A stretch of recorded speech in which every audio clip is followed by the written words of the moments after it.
I actually don't know if Libra is going to work.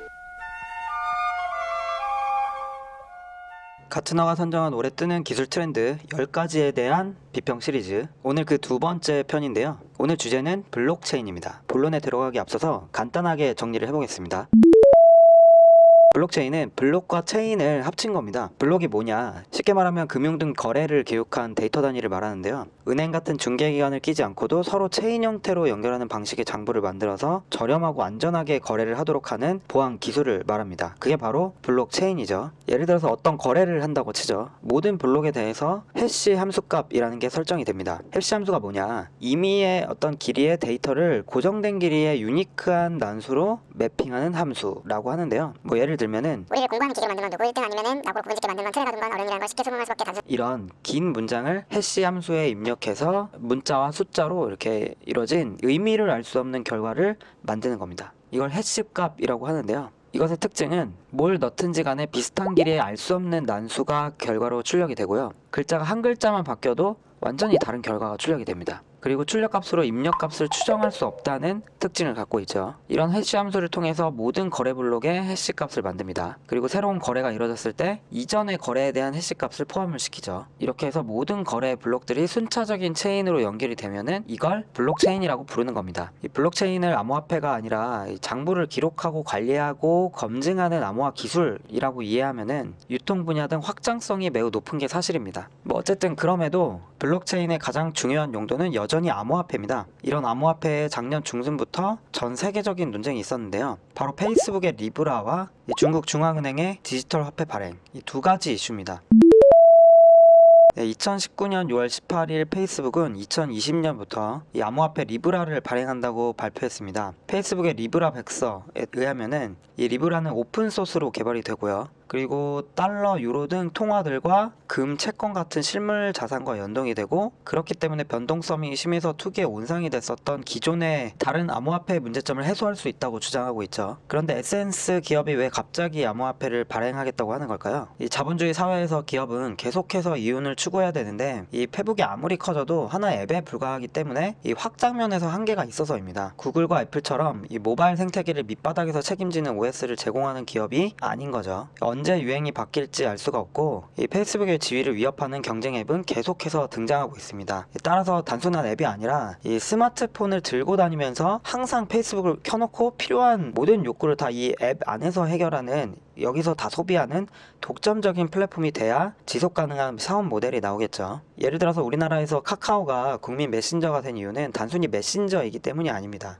이 카카오 게임이 있었죠. 그리고 지금은 카카오페이에 막대한 자원을 쏟아부어서 성장시키고 있습니다. 또 카카오 회원이나 선물하기 등 여러 기능이 또 있죠. 이거로 생활과 소비를 모두 해결할 수 있는 플랫폼으로 만들려는 겁니다. 그에 반해서 페이스북은 뭔가 이 킬링 아이템이 없습니다. 대신 경쟁 어플을 마구 인수합병을 해서 독점 시장을 형성함으로써 지금까지 버텨온 거죠. 그 결과 이 동북아시아나 중동 등을 제외하고는 전 세계 25억 명 이상의 시민들이 페이스북이 소유한 SNS인 페북, 메신저, 인스타그램, 왓츠앱 등을 사용하고 있습니다. 하지만 여전히 트위터, 스냅챗 같은 경쟁 앱들도 있죠. 그래서 이 단순한 SNS가 아니라 그 위에 다른 게 필요한 겁니다. 그게 바로 페이스북이 오랫동안 증강현실이나 가상현실에 투자를 해온 이유인데요. 간편결제도 마찬가지겠죠. 이 한국의 카카오페이나 중국의 위챗페이는 간편결제를 제공함으로써 단순한 앱의 지위를 뛰어넘고 있습니다.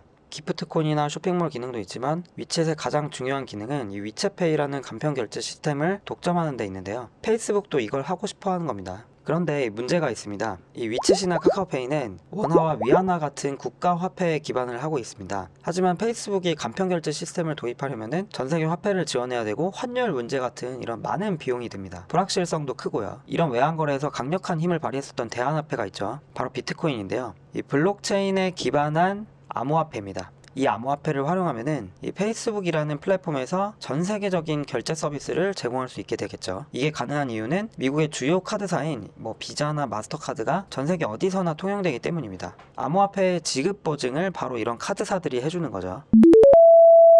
To block development of the Facebook-backed cryptocurrency Libra within the European Union. 근데 현재 미국을 비롯한 각국 정부는 리브라를 반대하고 있습니다. 기축통화인 달러를 교란할 위험성이 있다는 점 때문인데요. 근데 이 중앙은행이 직접 암호화폐, 일명 CBDC를 2020년에 발행하겠다고 나서는 나라가 있습니다. 바로 중국인데요. 지금도 중국인들은 현금을 거의 사용하지 않고 QR코드를 인식해서 위챗페이로 결제하는 게 일반적이죠. 이미 굉장히 오래됐습니다. 우리나라에서는 최근에 카카오페이 등 이런 것들이 이제 활용이 되고 있죠. 이 중국 정부는 종이 화폐를 넘어서 디지털 화폐로 나아가려고 하고 있습니다. 그리고 여기에 일본도 붙었죠. 2년 안에 디지털 엔화를 발행하겠다고 선언하고 나섰습니다. 왜 그러는 걸까요? 이 중앙은행 디지털 화폐를 이해하기 위해서 블록체인에 대해서 좀 더 이해할 필요가 있는데요. 앞에서 설명한 전체 거래 장부의 블록들을 이 시스템의 참여자 전체가 자신이 관여한 블록을 중심으로 서로 조각조각 공유하도록 하는 것을 퍼블릭 블록체인이라고 하고요. 비트코인이나 이더리움 등이 이 대표적인 퍼블릭 블록체인입니다. 반면에 이 거래 장부의 소유를 권한 있는 소수로 한정한 것을 프라이빗 블록체인이라고 하는데요. 중국 중앙은행이 발행하는 디지털 화폐나 이 페이스북의 리브라는 바로 프라이빗 블록체인이라고 할 수 있습니다. 즉 누구나 분산원장을 보유하지 않고 안전성을 이유로 주로 중국 인민은행이나 페이스북이 허락하는 특수한 서버에 블록체인 장부가 저장이 되는 겁니다.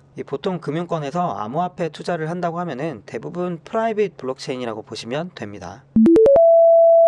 이렇게 하면 어떤 일이 벌어질까요? 첫째, 암호화폐가 추구했던 익명성은 사라지고 모든 거래 내역을 지금처럼 중앙정부가 중앙 집중식으로 감시할 수가 있습니다. 무지막지하겠죠. 중국 정부는 위안화 위조와 자금 세탁으로 골머리를 썩고 있는데요. 중국이 위챗페이 같은 디지털 화폐를 권장하는 이유도 바로 통화 감시와 세수 확대에 있습니다. 중앙정부의 CBDC도 이런 거에 연장선에 있는 거죠. 그리고 둘째는 이 외환거래 비용을 획기적으로 줄일 수가 있는데요. 중국 디지털 화폐가 다른 나라에서 외환 송금의 주요 통로로 자리 잡으면은 위안화가 기축 통화가 되는 게 아닐까 하는 이 사람들도 있습니다. 네, 그렇다면 이제 여기서 중국 정부를 페이스북으로 대치를 한번 해보죠. 똑같은 일이 리브라에서 벌어질 겁니다. 일개 기업에 불과한 페이스북이 전 세계 시민들의 거래 내역을 알 수 있게 되면 어떤 일이 벌어질까요? 이 페이스북 측은 리브라 협회라는 거를 만들어서 외부 구성원 등 다양한 사람들을 구성해서 관리하겠다고 합니다. 하지만 이 선뜻 신뢰가 가기가 어려운데요. 지금도 페이스북은 전 세계 20억 이용자들의 개인정보와 데이터를 팔아먹으면서 살고 있는 기업입니다. 거기에다가 글로벌한 거래 내역까지 다 갖게 된다면은 국가 이상의 파워를 가진 기업이 될지도 모르겠죠. 현재 위챗이 어떤 일을 하는지 떠올리면은 상상이 가능하죠.